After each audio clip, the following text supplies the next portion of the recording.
നമസ്കാരം. ജയം ടോക്സിലേക്ക് സ്വാഗതം. ഊർജ്ജസ്വലത കൊണ്ടും പ്രസരിപ്പ് കൊണ്ടും കേരള രാഷ്ട്രീയത്തിലെ ഒരു നിത്യഹരിത നായകനെന്ന് വിശേഷിപ്പിക്കാവുന്ന കേരളത്തിലെ കോൺഗ്രസിൻ്റെ ഒരു അനിഷേധ്യ നേതാവാണ് ഇന്ന് നമ്മളോടൊപ്പം ഉള്ളത്. ശ്രീ കെ മുരളീധരൻ. നമസ്കാരം. നമസ്കാരം. അങ്ങേ ഒരു 10-40 വർഷത്തിനുള്ളിൽ പത്രപ്രവർത്തകൻ എന്നുള്ള നിലയിൽ ഞാൻ പല രീതിയിൽ കണ്ടിട്ടുണ്ട്. സേവാദൾ പ്രവർത്തകൻ എന്ന നിലയിൽ കണ്ടിട്ടുണ്ട്, സേവാദൾ ചെയർമാൻ എന്നുള്ള നിലയിൽ കണ്ടിട്ടുണ്ട്, പിന്നീട് MP ആയി കണ്ടു, മന്ത്രിയായി കണ്ടു, KPC പ്രസിഡൻ്റായി കണ്ടു, വീണ്ടും MLA ആയി ഇവിടെ കണ്ടു. ഇപ്പോൾ അങ്ങ് ഒരു ഇടവേളയ്ക്ക് ശേഷം വീണ്ടും ഈ വട്ടിയൂർക്കാവ് മണ്ഡലത്തിലേക്ക് വന്നിരിക്കുകയാണ്. ഈ വട്ടിയൂർക്കാവ് മണ്ഡലത്തിൽ എനിക്ക് തോന്നുന്നത് അങ്ങേക്ക് ഏറ്റവും അധികം ദീർഘകാലത്തെ ബന്ധമാണുള്ളത്. കാരണം പഠിച്ചത് ഇവിടെയാണ്, വളർന്നത് ഇവിടെയാണ്. എനിക്കൊന്ന് ഏറ്റവും കൂടുതൽ കാലം ജീവിച്ചിട്ടുള്ളത് ഈ വട്ടിയൂർക്കാവിനെ ചുറ്റിപ്പറ്റിയുള്ള സ്ഥലങ്ങളിലാണ്. കാരണം എനിക്ക് ചുറ്റുവട്ടത്തുള്ളത് വട്ടിയൂർക്കാവിലെ ജനങ്ങളാണ്.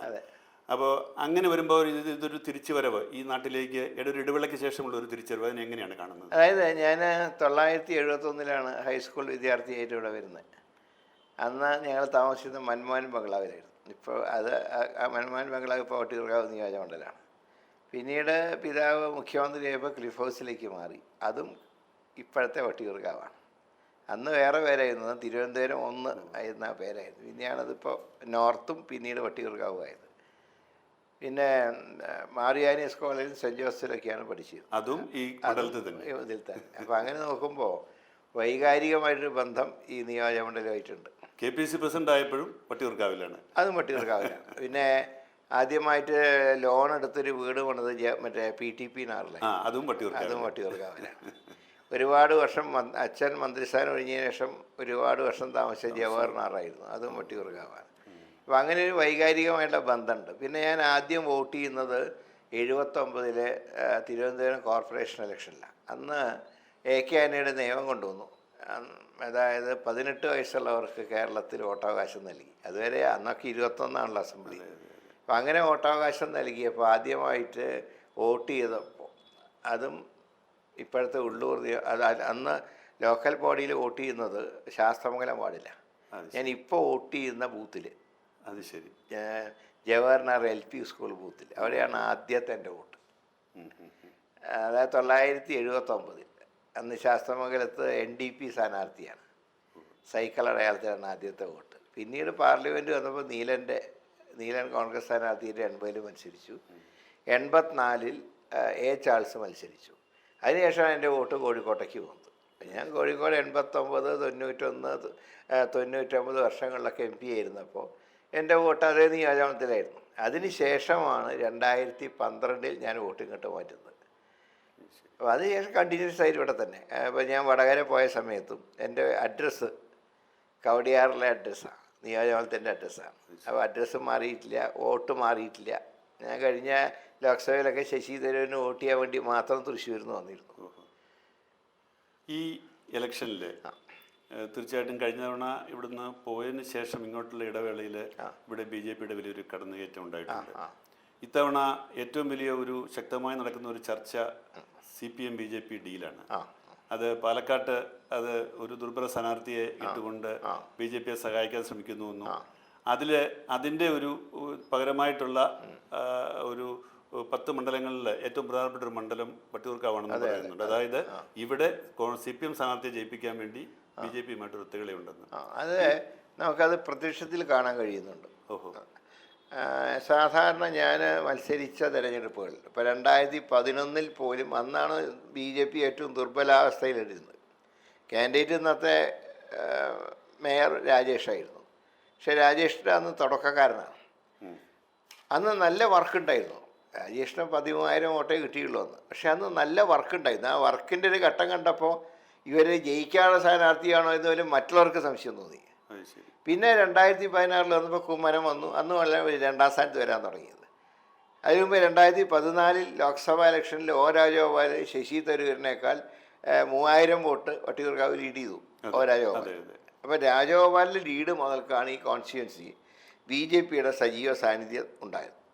പക്ഷേ ഈ തെരഞ്ഞെടുപ്പ് 2 ഇലക്ഷനിലാണ് ഇതിന് ശേഷം ബി ജെ പിയുടെ ഒരു ദുർബലാവസ്ഥ. ഒന്ന്, 2019 ബൈ ഇലക്ഷൻ ഞാൻ രാജിവെച്ചതിന് ശേഷം. അതിൽ ഏറ്റവും രസകരമായ കാര്യം, കുമ്മനമാണല്ലോ എന്നോട് പരാജയപ്പെടുന്നത്. പക്ഷെ ബൈ ഇലക്ഷൻ വന്നപ്പോൾ കുമ്മനത്തിനല്ല സീറ്റ് കൊടുത്തത്, ഒരു സുരേഷ് അവരുടെ സംസ്ഥാന സെക്രട്ടറി. അന്ന് ഇവർക്ക് 43,000 വോട്ടിൽ നിന്ന് ഒറ്റ താഴ്ചയാണ് 29,000 വോട്ടിലേക്ക്. ഇപ്പോഴെന്ന് ഞാൻ നോക്കുമ്പോൾ ശ്രീലേഖ മാഡത്തിനോട് എല്ലാ ബഹുമാനമൊക്കെ ഉണ്ട്, അവർ റിട്ടയർഡ് DGP ആണ്. പക്ഷേ ഒരു വോട്ട് ശക്തമായി ക്യാൻവാസ് ചെയ്യാൻ പറ്റുന്നൊരു സ്ഥാനാർത്ഥിയല്ല അവർ. കാരണം അവർ പൊളിറ്റിക്സിൽ വന്നിട്ട് അധികമായിട്ടില്ല, അവർക്ക് തന്നെ അത്ര വലിയ താല്പര്യമൊന്നും അവർക്കും താല്പര്യമില്ലായിരുന്നു. അപ്പോൾ അതുകൊണ്ട് വന്നൊരു കാരണം ഇപ്പോൾ ലോക്സഭയിൽ 1-ാം സ്ഥാനത്ത് തോന്നുന്നു, കോർപ്പറേഷനിൽ 1-ാം സ്ഥാനത്ത് തോന്നുന്നു. ആ പാർട്ടി ആ രീതിയിൽ വോട്ട് ക്യാപ്ചർ ചെയ്യാൻ കഴിയുന്നൊരു കാൻഡിഡേറ്റിനെ എല്ലാം കൊണ്ടുവന്നു. അതോടുകൂടെ തന്നെ എന്തൊക്കെയോ ഡീലിൻ്റെ മണം അടിക്കാൻ തുടങ്ങി. ഇപ്പോഴത് വളരെ പ്രത്യക്ഷമായി. മാത്രമല്ല കെ മുരളീധരൻ പിന്നെ BJPയുടെ ഒരു മുഖ്യ ശത്രുവായിട്ട് കാണപ്പെടുന്ന വ്യക്തിയാണ്. നേമത്ത് അവരുടെ അക്കൗണ്ട് ക്ലോസ് ചെയ്യിച്ച വ്യക്തിയാണ്. ആ നിലയിൽ മുരളീധരനെ തോൽപ്പിക്കുക എന്നുള്ളത് BJPയുടെ ഒരു അജണ്ടയാണ്. തീർച്ചയായിട്ടും. അതുകൊണ്ടാണല്ലോ എനിക്ക് എൻ്റെ എൻ്റെ സംശയം, ഈ ഒരു A ക്ലാസ് മണ്ഡലം എന്ന് അവർ തന്നെ വിശേഷിപ്പിക്കുന്ന വട്ടിയൂർക്കാവിൽ അതനുസരിച്ചുള്ള വർക്ക് നടക്കുന്നില്ല. ഇപ്പം ആരോട് ചോദിച്ചാലും നിങ്ങൾക്കറിയാം, അങ്ങനെ വർക്ക് നടക്കുന്നില്ല, സൈലൻ്റാണ്. അവിടെയാണ് നമുക്ക് കൂടുതൽ സംശയം ഉണ്ടാകുന്നത്. അപ്പോൾ അതിൽ വളരെ സീരിയസ് ആയിട്ട് കാണേണ്ട ഒരു വിഷയമാണ് അത്. അപ്പോൾ ഇപ്പോൾ വട്ടിയൂർക്കാവിലെ മാത്രമല്ല, കേരളത്തിൻ്റെ പല ഭാഗങ്ങളിലുണ്ടെന്നാണ് പ്രതിപക്ഷ നേതാവും ഇന്നലെ KC വേണുഗോപാലും പറഞ്ഞ കാര്യങ്ങൾ, അത് തെളിവ് സഹിതം. അപ്പോൾ ഇങ്ങനത്തെ ഡീലുണ്ട്, നമുക്കത് കാണാൻ കഴിയുന്നുണ്ട്. മുരളീധരനെ സംബന്ധിച്ചുള്ള ആ മണ്ഡലത്തിലുള്ള ആളുകളുടെ ഇടയ്ക്കുള്ള ഒരു ചെറിയ പരാതി എന്ന് പറയുന്നത്, ഒരു ഘട്ടത്തിൽ 2019 പാർലമെന്റ് ഇലക്ഷനിൽ പെട്ടെന്ന് ആ മണ്ഡലത്തെ ഉപേക്ഷിച്ചിട്ട് പോയി. അപ്പോൾ അത് തുടർന്ന് വന്ന നിയമസഭാ തെരഞ്ഞെടുപ്പിൽ അത് കോൺഗ്രസ് സ്ഥാനാർത്ഥിക്കെതിരായിട്ട് വളരെ ശക്തമായിട്ട് ഉപയോഗിക്കുകയും ചെയ്തു. അതായത് ഇത്രയും കാര്യമായി മണ്ഡലത്തെ നോക്കിയ ഒരാളെ, മണ്ഡലത്തെ ഇത്രയും സ്നേഹിച്ച ഒരാളെ ഒരു പാർലമെന്റ് തെരഞ്ഞെടുപ്പിൽ ഉപേക്ഷിച്ചിട്ട് പാർലമെന്റിലേക്ക് പോയി എന്നുള്ളതാണ്. ഹൈക്കമാൻഡിന്റെ ഒരു നിർബന്ധപ്രകാരം പാർലമെന്റ് ഇലക്ഷനിൽ ജയിക്കാൻ വേണ്ടിയാണെങ്കിൽ പോലും അത്തരത്തിലുള്ള പ്രചാരണം ഇപ്പോഴും തങ്ങൾക്ക് എതിരായിട്ട് ഉപയോഗിക്കും. അതിനിപ്പോൾ ഞാൻ പറഞ്ഞൊരു റീസൺ, അത് എല്ലാ പാർട്ടിക്കാരും ചെയ്യുന്നൊരു കാര്യമാണ്. ഈ അസംബ്ലിയുള്ളവർ പാർലമെൻറ്റിലേക്ക് മത്സരിക്കുന്നു, പാർലമെൻറ്റിലുള്ളവർ അസംബ്ലിയിലേക്ക് മത്സരിക്കാറുണ്ട്. ഇവിടെ ഇവിടെ എതിർ സ്ഥാനാർത്ഥിയായിട്ട് മത്സരിക്കുന്ന ശ്രീ പ്രശാന്ത്, അദ്ദേഹം മേയറായിരുന്നു. ആ മേയർ സ്ഥാനം അദ്ദേഹം ഉപേക്ഷിച്ചു, കൗൺസിലർ സ്ഥാനം ഉപേക്ഷിച്ചിട്ടാണല്ലോ MLA ആകുന്നത്. അതുകൊണ്ട് എന്ത് പറ്റി, കോവിഡ് കാലത്ത് ആ വാർഡിൽ അദ്ദേഹം പ്രദാനം ചെയ്ത കഴക്കൂട്ടത്തെ വാർഡിൽ ഒരു കൗൺസിലർ ഉണ്ടായിരുന്നില്ല. അപ്പോൾ അതിൻ്റെയൊക്കെ ദുരിതം ആ നാട്ടുകാർ കുറേ അനുഭവിച്ചിട്ടുണ്ട്. അപ്പോൾ പക്ഷേ അത് അദ്ദേഹത്തിന് ഞാൻ പറയുന്നില്ല, കാരണം അദ്ദേഹത്തിൻ്റെ പാർട്ടിയുടെ തീരുമാനമാണത്. അദ്ദേഹത്തിൻ്റെ പാർട്ടിക്ക് അത് തീരുമാനിക്കാൻ അവകാശമുണ്ട്. പക്ഷേ മറ്റുള്ളവരെ വിമർശിക്കുമ്പോൾ ഇത് നിങ്ങളും ചെയ്തിട്ടുണ്ട് എന്ന് ഓർമ്മിക്കുന്നു മാത്രമേ ഉള്ളൂ. രണ്ടാമത്തേത്, ഇപ്പോൾ ഈ കഴിഞ്ഞ ലോക്സഭാ ഇലക്ഷനിൽ വിജയിച്ച 8ഓളം MLA-മാർ MP-മാരായി UP. അവിടെയൊക്കെ ബൈ ഇലക്ഷൻ വന്നു. ടോട്ടൽ 12 സീറ്റുകളിൽ BJP സീറ്റുകൾ ബൈ ഇലക്ഷൻ വന്നു. അതിൽ 8 UP എന്നായിരുന്നു. അപ്പോൾ എല്ലാ പാർട്ടിക്കാരും ചെയ്യുന്നതാണ്. അതുണ്ടെങ്കിൽ പോലും മുരളീധരനെ സംബന്ധിച്ച് താങ്കൾ ഒരു ചാവേറായി മാറിയിട്ടുണ്ട് പലപ്പോഴും. പാർട്ടിക്ക് വേണ്ടി ഞാൻ പറയാം, ഇപ്പോൾ ഒരു വെല്ലുവിളികൾ ഏറ്റെടുത്ത് പോയി മത്സരിക്കുക, പലപ്പോഴും തോക്കുക, പല കക്ഷികളുടെയും നോട്ടപ്പുള്ളികളായി മാറുക, അതൊരു ദുർവിധി പോലെ തോന്നിയിട്ടുണ്ടോ? അല്ല, ഞാൻ വടകരയിൽ പോകാനുള്ള സാഹചര്യം ലീഗിൻ്റെ നേതാക്കളൊക്കെ സമ്മർദ്ദം വിളിച്ചു. അവർ പറഞ്ഞു, നിങ്ങളിപ്പോൾ ഈ കേൾക്കുന്ന പേരുകാരൊന്നും ജയിക്കില്ല, അതുകൊണ്ട് നിങ്ങൾ വരണം, നിങ്ങൾ വന്നാൽ മാറ്റം ഉണ്ടാവും. അപ്പോൾ KK രമയും വിളിച്ചു തന്നെ. അവർ പറഞ്ഞു, എന്തായാലും നിങ്ങൾ വന്നേ പറ്റൂ, കാരണം ഈ P ജയരാജൻ ജയിക്കാൻ പാടില്ല. അങ്ങനെ അവർക്ക് എല്ലാം വാശിയായിരുന്നു. അപ്പോൾ അങ്ങനെയൊക്കെയുള്ള സാഹചര്യത്തിലാണ് അവിടെ മത്സരിച്ചതും. നല്ല വിജയം ഉണ്ടായി, 85,000-ഓളം വോട്ടിനന്ന് ജയിച്ചു. പക്ഷേ ഇവിടെ ബൈ ഇലക്ഷനിൽ കോൺഗ്രസ്സിന് ജയിക്കാൻ കഴിഞ്ഞില്ല. അപ്പം ഞാൻ പറയുന്നത്, ബൈ ഇലക്ഷൻ വരുത്തുന്ന സാമ്പത്തിക പ്രയാസം വളരെ പ്രയാസമുള്ള കാര്യമാണ്. പക്ഷേ ചില സന്ദർഭങ്ങളിൽ പാർട്ടിക്ക് അഭിമാനകരമായിട്ടുള്ള പോരാട്ടം നടത്തേണ്ടി വന്നാൽ ചിലപ്പോൾ നമ്മൾ മത്സരിക്കേണ്ടി വരും. അത് കഴിഞ്ഞ് വടകര കഴിഞ്ഞ് 2 വർഷം കഴിഞ്ഞപ്പോഴാണ് general election. Thrissur general election വന്നു. അപ്പോൾ നേമത്ത് ഞാൻ മത്സരിച്ചു. നേമത്ത് മത്സരിക്കാനുള്ള കാരണം ഈ പറഞ്ഞാൽ അക്കൗണ്ട് പൂട്ടിക്കലല്ല, 5 വർഷക്കാലം നിയമസഭയിൽ പിണറായി വിജയൻ, അപ്പോൾ അത് ഇന്നലെയും ഒരു ചാനലിൻ്റെ ഇൻ്റർവ്യൂവിൽ പറഞ്ഞു, ആ നേമത്തൊരു ഡീലുണ്ടായി, അത് കോൺഗ്രസ് ഒരു ദുർബലനെ നിർത്തി, അപ്പം സുരേന്ദ്രപിള്ള ദുർബലൊന്നും അല്ല, MLA ആയിരുന്നു. പക്ഷേ ശരിയാ. അദ്ദേഹം പാർട്ടി മാറി വന്നതാണല്ലോ. മാർച്ച് 1-ാം തീയതി അദ്ദേഹം സംസ്ഥാന സർക്കാരിനെതിരെ, ഉമ്മൻചാണ്ടി സർക്കാരിനെതിരെ അഴിമതി ആരോപണം ഉന്നയിക്കുന്നു വിഴിഞ്ഞം പോർട്ടിൻ്റെ കാര്യത്തിൽ. അന്ന് ആൾ 2 ആഴ്ച കഴിഞ്ഞപ്പോൾ UDF സ്ഥാനാർത്ഥിയായിട്ട് വരിക. അത് ജനം അംഗീകരിച്ചില്ല. അപ്പോൾ കോൺഗ്രസിൻ്റെ പരമ്പരാഗതമായിട്ടുള്ള വോട്ടുകൾ നഷ്ടപ്പെട്ടു. അങ്ങനെയാണ് തോൽവി ഉണ്ടായത്.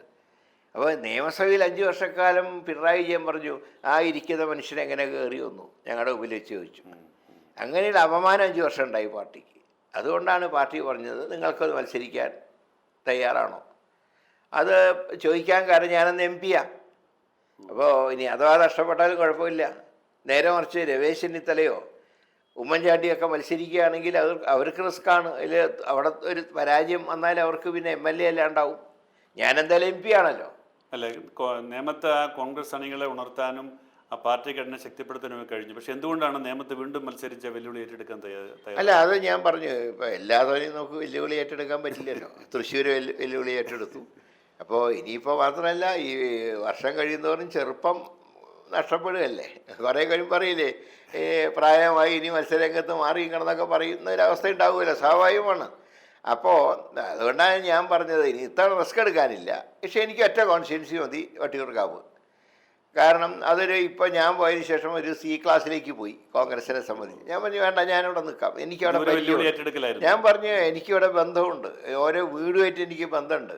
ഇവിടുത്തെ ഒരു ഹൗസ് നമ്പർ കണ്ടാൽ അവിടുത്തെ താമസക്കാരുടെ പേര് എനിക്ക് പറയാൻ കഴിയും. അവർക്ക് എൻ്റെ ദൗർബല്യം അറിയാം, എൻ്റെ ശക്തി അവർക്കറിയാം. അപ്പോൾ ഞാൻ പറയും ഭിന്നതിനെ ഞാൻ വേറെ സ്ഥലത്ത് പോകേണ്ട ആവശ്യമില്ല. ഒരുപാട് സ്ഥലത്ത് പേര് കിട്ടും, ഗുരുവായൂർ, പാലക്കാട് തുടങ്ങിയ ഒരു ഘട്ടത്തിൽ തൃശ്ശൂർ വരെ കിട്ടും വീണ്ടും. പക്ഷേ ഞാനെന്ന് പറഞ്ഞു ഞാൻ ഇനി മറ്റെങ്ങോട്ടുമില്ല, എനിക്കൊന്നാമത് മത്സരിക്കാൻ ഒരു മൂടില്ല, ഞാൻ നേരത്തെ പറഞ്ഞല്ലോ. എന്നാൽ മത്സരിക്കണം എന്നാണ് പാർട്ടി ആവശ്യപ്പെടുന്നതെങ്കിൽ ഞാൻ വട്ടിയൂർക്കാവിലെ മാത്രമേ മത്സരിക്കുള്ളൂ. കാരണമല്ല, നേരത്തെ വന്ന ലോക്കൽ ബോഡി തെരഞ്ഞെടുപ്പിൽ ശക്തമായിട്ട് ഒരുങ്ങുകയും വന്ന സ്ഥാനാർത്ഥികളെ അതെ, അതൊന്നും നിർത്തിയോണ്ട് ആ നിരയിൽ ഒരു മുന്നേറ്റം നടത്തി. അതിനനുസരിച്ചുള്ള ഒരു മുന്നേറ്റം കോൺഗ്രസിന് ഉണ്ടായി തെരഞ്ഞെടുപ്പ്. അതെ, അത് തിരുവനന്തപുരത്ത് മാത്രമല്ല, അതിൻ്റെ ഒരു റിയാക്ഷൻ കേരളത്തിൽ മൊത്തം ഉണ്ടായി. ആദ്യമായി സ്ഥാനാർത്ഥികളെ പ്രഖ്യാപിച്ച് ആദ്യമായി രംഗത്തിറങ്ങി ഒരു മേയർ സ്ഥാനാർത്ഥിനെ പ്രൊജക്റ്റ് ചെയ്തു. ഇപ്പോൾ 2020 പലരും ചോദിച്ചൊരു ചോദ്യം, ആരാ നിങ്ങളുടെ മേയർ സ്ഥാനാർത്ഥി? ഞങ്ങൾക്ക് ഉത്തരം പറയാനുണ്ടായിരുന്നില്ല. ഇത്തവണ പറയാനുണ്ടായി, ശബരിനാഥാണ് ഞങ്ങളുടെ മേയർ. അതിന് നല്ല അഡ്വാൻറ്റേജ് ഉണ്ടായി. 10 ഉണ്ടായിരുന്ന സീറ്റ് 20ആയി, ഇരട്ടിയായി. അപ്പോൾ ദുർബലമായിരുന്ന കോൺഗ്രസിനെ കഴിഞ്ഞ കോർപ്പറേഷൻ ഇലക്ഷനിൽ ശക്തിപ്പെടുത്താൻ കഴിയും. ഇപ്പോൾ ഇത്തവണ നഗരത്തിലെ സ്ഥാനാർത്ഥികളൊക്കെ പ്രഗത്ഭരാണ്. ഞാൻ വട്ടിയൂർക്കാവിലുണ്ട്, ശബരിനാഥ്, നേമത്ത്, എല്ലാം BJP ആയിട്ട് ഉള്ളൊരു പോരാട്ടമാണ്. അതെല്ലാം പോരാട്ടമാണ്. ഇപ്പോൾ ലേറ്റസ്റ്റ് ഞാൻ മനസ്സിലാക്കുന്നത് തിരുവനന്തപുരം മറ്റേ നഗരത്തിൽ സെൻട്രൽ സീറ്റിൽ ഇപ്പം മത്സരം UDF BJP ആയിട്ടാണ്. അവിടെയൊക്കെ LDF 3rd പ്ലേസിലേക്ക് പോയി. അപ്പോൾ നഗരത്തിൽ ഇപ്പോഴും കോൺഗ്രസ് അതിൻ്റേതായിട്ടുള്ള രീതിയിൽ പ്രതിരോധം തീർത്തുകൊണ്ടിരിക്കുകയാണ് BJPക്കെതിരെ. അതാണ് പാർട്ടിയുടെ നയം എന്ന് പറയുന്നത്. താങ്കളൊരു സംസ്ഥാന തലത്തിലും ദേശീയ തലത്തിലുമൊക്കെ അറിയപ്പെടുന്ന നേതാവായതുകൊണ്ട് സംസ്ഥാനത്തിൽ ഇത്തവണത്തെ തെരഞ്ഞെടുപ്പിലെ പൊതുവായ സാഹചര്യത്തെ എങ്ങനെ വിലയിരുത്തുന്നു? കോൺഗ്രസിൻ്റെ UDFൻ്റെ വിജയ സാധ്യതയെക്കുറിച്ച്. അതെ, ഞാൻ പറയാം, കേരളത്തിൽ ഇത്തവണ UDFന് നല്ല ചാൻസാണ്. കാരണം ഭരണവിരുദ്ധ വികാരം ശക്തമാണ്. മറ്റൊന്നും കൊണ്ടല്ല, എല്ലാം അഴിമതി ആരോപണങ്ങൾ, പിന്നെ സിസ്റ്റം തകരാറായിട്ട് ആരോഗ്യവകുപ്പ്, മൊത്തം തകരാറായിട്ടുള്ള വിദ്യാഭ്യാസ വകുപ്പ്, ഇതൊക്കെ കേരളത്തിൻ്റെ ശാപമാണ്. ഇപ്പോൾ ഞാനൊരു ഉദാഹരണം പറയാം. ഇപ്പോൾ ഒരു വീട്ടിലൊരു മരണം നടന്നാൽ, ഞാനൊക്കെ ജനപ്രതിനിധി ആയിരിക്കുമ്പോഴല്ലാത്തപ്പോഴൊക്കെ ഇവിടെയൊക്കെ എല്ലാ മരണ വീടുകളിലൊക്കെ പോകുന്ന ആളാണ്. ഞാൻ കഴിഞ്ഞ ദിവസം ഒരു 3-4 മരണ വീടുകളിൽ പോയി. ആ മരണം നടന്നൊക്കെ ഒരാഴ്ച മുമ്പാണ്. എന്താ കാരണം എന്ന് വെച്ചാൽ മക്കൾ വരാൻ കാത്തിരിക്കുകയാണ്. ഇന്നത്തെ നമ്മുടെ പല വീടുകളിലും വൃദ്ധസ്ഥാനങ്ങളായി മാറിക്കഴിഞ്ഞു. അച്ഛനും അമ്മയും മാത്രമേ ഉള്ളൂ. 2-ൽ-1 മരിക്കുമ്പോൾ മറ്റേ ആൾക്ക് അഭയം പൂർ ഹോംസാണ്. ആ സ്ഥിതിയിലേക്ക് കേരളം എത്തി. മക്കളെയൊക്കെ പഠിക്കാൻ പുറത്തേക്ക് വിടേണ്ടി വന്നു. കാരണം ഇവിടെ പഠിപ്പ് മോശമായതുകൊണ്ട്. ഇപ്പോൾ അതിൽ നിന്നൊക്കെ ഒരു മാറ്റം വരണമെന്ന് ജനങ്ങൾ ആഗ്രഹിക്കുന്നുണ്ട്. അതുകൊണ്ട് തന്നെ ഒരു പ്രചരണം ആ രീതിയിലാണ് ഞങ്ങൾ മുന്നോട്ട് കൊണ്ടുപോകുന്നത്. നല്ല ജനപങ്കാളിത്തമുള്ള പ്രചരണങ്ങളാണ് UDF ഇപ്പോൾ നടത്തിക്കൊണ്ടിരിക്കുന്നത്. പക്ഷേ ഈ തെരഞ്ഞെടുപ്പിൻ്റെ ഒരു അവസാന ആദ്യഘട്ടത്തിൽ അതിൻ്റെ പ്രചാരണം തുടങ്ങുന്ന ഒരു ഘട്ടത്തിലേക്ക് സർക്കാർ കൊണ്ടുവന്നൊരു മാറ്റം എന്ന് പറഞ്ഞാൽ ഇതൊരു വികസന സർക്കാരാണ് ആ. ഒട്ടേറെ വികസന പദ്ധതികൾ നടപ്പാക്കി എന്നുള്ള മട്ടിൽ പെട്ടെന്ന് പാലങ്ങളും റോഡുകളും ഉദ്ഘാടനം ചെയ്തുകൊണ്ട്, അതായത് മെയിൻ ഫോക്കസിൽ നിന്ന് ഇപ്പൊ ശബരിമല വിഷയം, സ്വർണ്ണവേട്ട, സാമ്പത്തിക പ്രതിസന്ധി, ഈ കടക്കണി 6 ലക്ഷം കോടി രൂപയുടെ കടത്തിലേക്ക് എത്തിച്ചു. ഇത്തരം പ്രധാനപ്പെട്ട വിഷയങ്ങളിൽ നിന്ന് പെട്ടെന്ന് ഇതൊരു വേറൊരു വികസന, അതായത് PR വർക്ക് കൊണ്ട് കുറേയൊക്കെ ഒരു പ്രചരണം നടത്തിയിട്ടുണ്ട്. പക്ഷെ അത് ഏറ്റിട്ടില്ല ജനങ്ങളുടെ ഇടയിൽ. കാരണം പണ്ട് കിറ്റ് തന്ന് ഞങ്ങളെ വഞ്ചിച്ച പോലെ ഇനി നിങ്ങൾ ഞങ്ങളെ വഞ്ചിക്കാൻ നോക്കണ്ടെന്ന് പലരും പരസ്യമായിട്ട് മന്ത്രിമാരോട് തന്നെ പറഞ്ഞു. ഇപ്പോൾ അവരുടെ ഭവന സന്ദർശനം ഉണ്ടായല്ലോ CPM-ൻ്റെ, നല്ല രീതിയിൽ വിമർശനം അവർക്ക് കേൾക്കേണ്ടി വന്നു ഈ സർക്കാരിൻ്റെ തെറ്റ് കാരണം. അപ്പം അതുകൊണ്ടൊക്കെയാണ് ഞങ്ങൾ പറയുന്നത്. പിന്നെ ഈ ഇലക്ഷൻ ഈ തവണത്തെ പുതിയ യാത്ര, പ്രതിപക്ഷ നേതാവ് നയിച്ച യാത്ര, അതിൻ്റെ ഒരു പ്രത്യേകത നിലവിലുള്ള സർക്കാരിനെ കുറ്റം ഞാൻ മാത്രമല്ല, അത് പറഞ്ഞു. അതിനോടൊപ്പം ഞങ്ങൾ വന്നാൽ എന്ത് ചെയ്യും? കാരണം ജനങ്ങൾ ചോദിക്കണ്ടല്ലോ, ഇവർ തെറ്റാണ്, ഇവർ തെറ്റായി ചെയ്യുന്നത് ശരി സമ്മതിച്ചു, പക്ഷേ നിങ്ങൾ വന്നാൽ എന്ത് ചെയ്യും? അതിന് വ്യക്തമായ ചിത്രം വെച്ചു. കാരണം 2 വർഷമായിട്ട് പഠിച്ച് ഉണ്ടാക്കിയ റിപ്പോർട്ടാണ്. അതിനെ ജനങ്ങൾ സ്വാഗതം ചെയ്തു. അതുകൊണ്ടാണ് ഞങ്ങൾ പറയുന്നത് 100 സീറ്റിൽ കുറയില്ല എന്ന് ഞങ്ങൾ ഉറപ്പിച്ച് പറയാൻ കാരണം ഈ രാഷ്ട്രീയ സാഹചര്യം തന്നെയാണ്.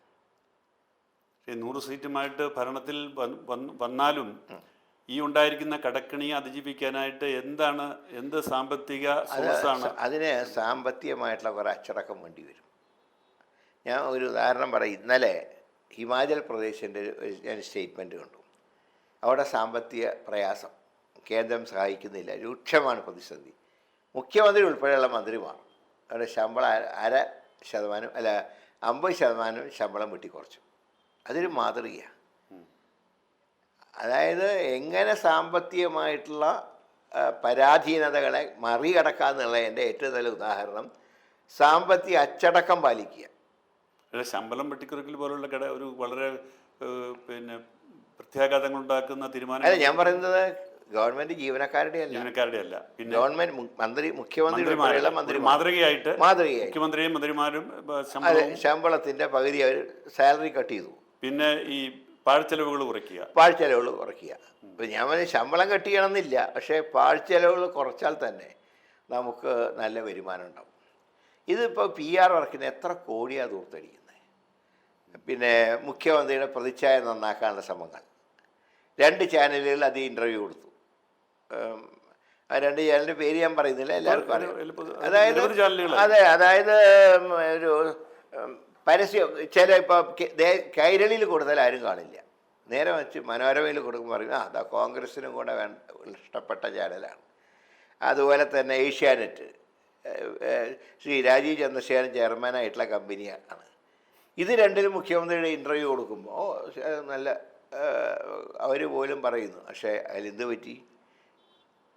സുധാകരനെ ചെറ്റാന്ന് വിളിച്ചു, സഹപ്രവർത്തകരായിരുന്നു. അതോടെ അതിൻ്റെ ഇതും പോയി, എല്ലാ ക്രൈസും പോയി. പാർട്ടി പ്രതിരോധത്തിലായി. മുമ്പ് താമരശ്ശേരി പിതാവിനെ നികൃഷ്ട ജീവി എന്ന് വിളിച്ചതും പിന്നെ അതുപോലത്തെ പ്രേമേന്ദ്രനെ പരനാറി എന്ന് വിളിച്ചൊക്കെ ജനം ഓർത്തെടുത്തു. ഈ ഇത് കാരണം ചെറ്റാന്ന് വിളിച്ചപ്പോൾ ആ ഒരു സംസ്കാരം.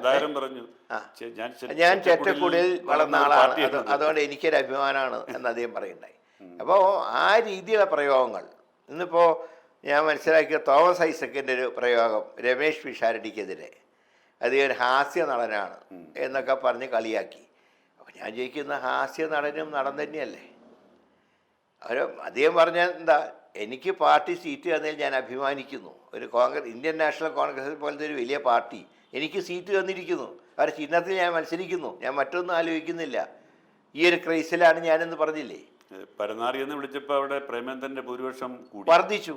പറഞ്ഞിരിക്കുന്നത് എന്നെ അങ്ങനെ വിളിച്ചോളൂ, ഞാൻ മറുപടി ഒന്നും പറയുന്നില്ല, എനിക്കിവിടെ വോട്ട് കൂടത്തേ ഉള്ളൂ എന്ന് പറയും. അതെ, അത് തന്നെയാണ് കാര്യം. ഇപ്പം ഏതായാലും തെരഞ്ഞെടുപ്പിൽ UDF തീർച്ചയായും ഞാൻ 100 സീറ്റോടെ അധികാരത്തിൽ വരും. വട്ടിയൂർക്കാവിൽ വിജയിക്കും. അപ്പോൾ കഴിഞ്ഞ ദിവസം KC വേണുഗോപാൽ, ഹൈക്കമാൻഡിലെ പ്രതിനിധിയായിട്ടുള്ള KC വേണുഗോപാൽ ഒരു പ്രസ്താവന നടത്തി, താങ്കൾ മന്ത്രിയാവും എന്ന്, ട്രഷറി ബെഞ്ചിൽ ഉത്തരവാദിത്തപ്പെട്ട ചുമതല ഉണ്ടാകുമെന്ന്. നേരത്തെ വൈദ്യുതിയുടെ ചുമതലയുള്ള മന്ത്രിയായിരുന്നു. കേരളത്തിൽ, ഞാൻ മന്ത്രി സ്ഥാനം വെച്ചിട്ടല്ല, കേരളത്തിൽ ഇനിയുള്ള കാലത്ത് ഏത് മേഖലയിലാണ് താങ്കളുടെ സേവനം ജനങ്ങൾക്ക് വേണ്ടി ചെയ്യാൻ ആഗ്രഹിക്കുന്നത്? അതായത് ഒന്ന്, ഈ നമ്മുടെ കേരളത്തിൽ UDF ഭാവിയിൽ ഏറ്റെടുക്കാൻ പോകുന്ന ഏറ്റവും വലിയ വെല്ലുവിളി എന്താണെന്ന് വെച്ചാൽ 2 വകുപ്പുകളാണ്. ഒന്ന് ആഭ്യന്തരം, 2 ആരോഗ്യം. ഇപ്പോൾ ആഭ്യന്തരത്തിൻ്റെ അവസ്ഥ എന്താണെന്ന് പറഞ്ഞാൽ എല്ലായിടത്തും ക്രിമിനൽ സംഘങ്ങൾ, ഒരു ഉത്തരേന്ത്യൻ ശൈലിയിൽ കേരളം മാറുകയാണ്. പോലീസുകാരും നോക്കി നിൽക്കുകയാണ്, പോലീസ് ഉദ്യോഗസ്ഥന്മാർ അനങ്ങുന്നില്ല. പോലീസിന് ഒരു കാര്യക്ഷമമായിട്ട് ജോലി ചെയ്താൽ സസ്പെൻഷനാണ് കിട്ടുന്നത്. അപ്പോൾ അതിൽ മൊത്തം അസ്വസ്ഥതയാണ്. ഇനി വന്നാൽ ഇത് നേരെയാക്കി എടുക്കുക പ്രയാസമുള്ള കാര്യമാണ്. അത്ര പെട്ടെന്ന് നേരെയാവില്ല. കാരണം എല്ലാ മാഫിയ സംഘങ്ങളുടെ കീഴിലാണ് പോലീസ്. അതൊന്ന് മോചിപ്പിച്ചെടുക്കണം. അത് വലിയ റിസ്ക്കാണ്. ആരോഗ്യവകുപ്പ്, ഇപ്പോൾ ആരോഗ്യവകുപ്പിനെ കുറിച്ച് പറഞ്ഞാൽ വെന്റിലേറ്ററിലാണോ മോർച്ചറിയിലാണോ എന്ന് മാത്രമേ സംശയമുള്ളൂ. അതൊന്ന് മാറ്റിയെടുക്കണം ആ വകുപ്പിനെ. ചില്ലറ കാര്യമല്ല ഞാൻ പറയുന്നത്. അടുത്ത UDF അധികാരത്തിൽ വന്നാൽ ഏതാണ്ട് മാസങ്ങളോളം ശക്തമായ ഹോംവർക്ക് നടത്തി പരിഹാരം ഉണ്ടാക്കിയാൽ മാത്രമേ നമ്മൾ ഉദ്ദേശിച്ച രീതിയിൽ കാര്യങ്ങൾ മുന്നോട്ട് പോവുള്ളൂ. അപ്പം അതിനാണ് പ്രയോറിറ്റി. സാധാരണ ഒരു ഗവൺമെൻറ്റൊക്കെ മാറുമ്പോൾ മന്ത്രിമാർക്ക് സ്വീകരണം, പ്രത്യേകിച്ച് UDFനാണെങ്കിൽ മന്ത്രിമാരെ ആനയിച്ച് കൊണ്ടുപോകാം. പിന്നെ ഏതാണ്ട് 2-3 മാസം സ്വീകരണം തന്നെ. ഇനി അതൊക്കെ ഒന്ന് മാറ്റി വയ്ക്കണം. കാരണം സാമ്പത്തിക സ്ഥിതി മോശമാണ്. അതൊക്കെ മാറ്റി വെച്ചുകൊണ്ട് സംസ്ഥാനത്തിൻ്റെ പൊതുഖജനാവിൽ പണം എത്തിക്കുന്നതിൽ സർക്കാർ ജാഗ്രത പുലർത്തും എന്ന് ആ UDF സർക്കാർ ഭാവിയിൽ അധികാരത്തിൽ വരുമ്പോൾ. അതല്ലാതെ നമുക്ക് സാമ്പത്തിക അച്ചടക്കം കൂടാതെ കാര്യങ്ങൾ പോകാൻ സാധ്യമല്ല. കഴിഞ്ഞ സർക്കാരിൻ്റെ കാലത്ത് പിണറായി സർക്കാർ അധികാരത്തിൽ വന്നപ്പോൾ മുഖ്യമന്ത്രി, അതിന് മുമ്പത്തെ മുൻ മുഖ്യമന്ത്രി ഉൾപ്പെടെയുള്ള ആളുകൾക്ക് പ്രതികാര ബുദ്ധിയോടെ പല കേസുകളും കൊണ്ടുവന്നു, വളരെയേറെ പീഡിപ്പിച്ചു. അത്തരത്തിലുള്ള ഒരു ഇത് അല്ല, അത് ശരിയല്ല. കാരണം ഞാനിപ്പോഴും ഓർക്കുന്നത്, ഞാൻ KPC പ്രസിഡൻ്റായിട്ട് വന്നപ്പോൾ 2001 ആണ് ഈ പാം ഓയിൽ കേസിൻ്റെ ഒരു ഇഷ്യൂ വന്നു. അപ്പം ഞാൻ പറഞ്ഞു, ഇങ്ങനെ അദ്ദേഹം പിണറായി വിജയൻ മന്ത്രി ആയിരുന്നപ്പോൾ വന്ന അഴിമതി ആരോപണമാണ്. ഇതിനെക്കുറിച്ചൊരു വ്യക്തതയില്ലാതെ നമ്മൾ മറ്റു നടപടികളിലേക്ക് പോകരുത്. അല്ലെങ്കിൽ ഇപ്പോൾ ഒരു ഭരണം മാറി വേറെ ഭരണം വന്നാൽ പഴയ ഭരണത്തിലുള്ളവരെ മുഴുവൻ പിടിച്ച് അകത്തിട്ടാൽ ആ ഒരു സംസ്കാരം കേരളത്തിലുണ്ടാവും, ഉത്തരേന്ത്യ പോലെ. അത് വേണ്ട എന്ന് നിയമസഭയിൽ ഞാനാണെന്ന് ശക്തമായിട്ട് വാദിച്ചത്. അങ്ങനെയാണ് അന്ന് ഈ കേസിനെക്കുറിച്ച് പഠിക്കാനൊക്കെ ആയിട്ട് കുറേ നീണ്ടുപോയത്. പിന്നീട് ഉമ്മൻചാണ്ടി സർക്കാരാണ് ഇലക്ഷൻ പ്രഖ്യാപിക്കുന്നതിൻ്റെ ഏതാനും ദിവസങ്ങൾക്ക് മുമ്പ് CBIക്ക് വിട്ടുകൊടുത്തത്. അപ്പോൾ ഞാൻ പറയുന്നത്, അന്ന് തന്നെ ഞാൻ പറഞ്ഞു പ്രതികാര നടപടികൾ പാടില്ല. അപ്പോൾ അതിൻ്റെ പ്രതികാരമായിരുന്നു പിന്നെ കണ്ടത് അല്ലേ? അതിൻ്റെ പ്രതികാരമാണ് പിന്നെ ഉണ്ടായത്. അപ്പോൾ ഞാൻ പറയുന്നത്, എന്ന് വിചാരിച്ച് കട്ടതിനെ ന്യായീകരിക്കണ്ട. വ്യക്തമായ തെളിവുള്ള കേസുകളായിട്ട് മുന്നോട്ട് പോവുക. അന്വേഷണവും കേസും ഒക്കെ ഉണ്ടാവും. പ്രതികാര ബുദ്ധി ഉണ്ടാവില്ല. അങ്ങനെ ആ പ്രതികാര ബുദ്ധിയോടുകൂടെ നമുക്ക് ഒരു ഗവൺമെൻറ്റിനെ കൊണ്ടുപോകാൻ കഴിയില്ല. കേരളം ഏറ്റവും അധികം സ്നേഹിച്ച, കേരളം കണ്ട ഏറ്റവും പ്രഗത്ഭനായ മുഖ്യമന്ത്രിയായിരുന്ന K. കരുണാകരൻ്റെ മകനാണ് താങ്കൾ. അതെ. താങ്കൾ ഇവിടെ BJPക്കെതിരായിട്ട് യുദ്ധം നടത്തുമ്പോൾ താങ്കളുടെ സഹോദരി BJPയുടെ ഭാഗമായിട്ട് നിന്ന് താങ്കളുടെ അല്ലെങ്കിൽ പിന്നെ പിതാവിൻ്റെ പ്രിയപ്പെട്ട മണ്ഡലമായ തൃശ്ശൂർ മത്സരിക്കുകയാണ്. അതിനെ എങ്ങനെയാണ് കാണുന്നത്? അല്ല, രാഷ്ട്രീയമാണ്, ആൾക്ക് തീരുമാനമെടുക്കാനുള്ള അവകാശമുണ്ട്. പക്ഷേ ഞാൻ അന്ന് പത്മജ പാർട്ടി വിട്ടപ്പോൾ ശക്തമായിട്ട് എതിർപ്പ് പ്രകടിപ്പിച്ച ആളാണ് ഞാൻ. മറ്റൊന്നും കൊണ്ടല്ല, അവർക്ക് പോകണമെങ്കിൽ 6 മാസം മുമ്പേ പോയിരുന്നു. പാർട്ടി ഒരു പാർലമെൻറ്റ് ഇലക്ഷനിൽ, പാർട്ടിയെ സംബന്ധിച്ച് ഏറ്റവും നിർണായകമായൊരു ഇലക്ഷനിൽ പാർട്ടി ഒരു പോർമുഖത്ത് നിൽക്കുമ്പോൾ സ്ഥാനങ്ങൾ കിട്ടാത്തവരില്ല. അന്ന് രാജിവെച്ചതിനാണ് ഞാൻ എതിർത്തത്. നേരത്തെ പോയിരുന്നെങ്കിൽ എനിക്ക് എതിർപ്പുണ്ടായിരുന്നില്ല. ഇത് പെട്ടെന്നൊരു എടുത്തിയാട്ടവുമായി അതൊരു ചതിയായിപ്പോയി. അതിനെ എതിരായിട്ടാണ് ഞാൻ പ്രതികരിച്ചത്. ഇപ്പോൾ അവർ BJPയിൽ സജീവമായി നിൽക്കുന്നു, ആ പാർട്ടി അവർക്ക് സീറ്റ് കൊടുത്തു. അതിൻ്റെ എന്താണ്, പക്ഷേ അവിടെ മത്സരം UDFും BJPയും തമ്മിലാണ്. കാരണം കോൺഗ്രസ്സാണ് അവിടെ ഇപ്പോൾ ശക്തനായിട്ട് കാൻഡിഡേറ്റ് നിർത്തിയിട്ടുള്ളത്. അതുപോലെ തന്നെ പാലക്കാടും UDFും UDFും BJP ആയിട്ടുള്ള മത്സരമാണ്. അവിടെ LDF ഇല്ല. കാസർഗോഡും മഞ്ചേശ്വരത്തും BJPയും UDFും ആയിട്ടുള്ള മത്സരമാണ്. ലേറ്റസ്റ്റ് മത്സരം തിരുവനന്തപുരം സെൻട്രലും UDFും BJP ആയിട്ടുള്ള മത്സരമാണ്. അപ്പോൾ അവിടെയൊക്കെ LDFന് പ്രാധാന്യം കുറഞ്ഞു വരിക. അപ്പോൾ അവർ ചെയ്ത പ്രവൃത്തിയുടെ ഒരു ദോഷം അവരിന്ന് അനുഭവിക്കുകയാണ്. പക്ഷേ അത് അപകടമെന്നാണ് എൻ്റെ അഭിപ്രായം. കാരണം ആ ഒരു പാർട്ടി ഒരിക്കലും എലിവേറ്റ് ചെയ്തു പോകാൻ പാടില്ല. അത് ജനാധിപത്യ പാർട്ടിയാണ്. അപ്പോൾ അതുകൊണ്ട് അവർ തെറ്റ് തിരുത്തണം. തെറ്റ് തിരുത്തിയില്ലെങ്കിൽ ഇനിയും അവിടെ മറ്റേ ശ്രീ ഗോവിന്ദനും അതുപോലെ G. സുധാകരനും കുഞ്ഞിക്കണ്ണനും കുഞ്ഞികൃഷ്ണനും കുലംകുത്തികളുടെ ഒരു ഒഴുക്ക് തന്നെ ഉണ്ടാവും. ഒരു ഒഴുക്ക് തന്നെ ഉണ്ടാവും. കുലംകുത്തികളെ വിളിച്ചിട്ട് മാറ്റി നിർത്താനും പറ്റുന്ന ഒരു ഒഴുക്ക് തന്നെയായിരിക്കും പാർട്ടിയിൽ നിന്ന് പുറത്തേക്ക്. അത് മുഖ്യമന്ത്രി ശ്രദ്ധിച്ചില്ലെങ്കിൽ ഈ പാർട്ടിയുടെ അധപ്പതനായിരിക്കും. അതിൽ ഞങ്ങൾക്കൊരു പങ്കാളിത്തമില്ല. ശരി. അപ്പോൾ ഏതായാലും വീണ്ടും വട്ടിയൂർക്കാവിൽ ഒരു വൻ വിജയം നേടാനും ഒരു പ്രധാനപ്പെട്ട ഒരു വകുപ്പിൻ്റെ മന്ത്രിയായി വീണ്ടും കാണാനും കഴിയട്ടെ എന്ന് ആശംസിക്കുന്നു. Okay, thank you.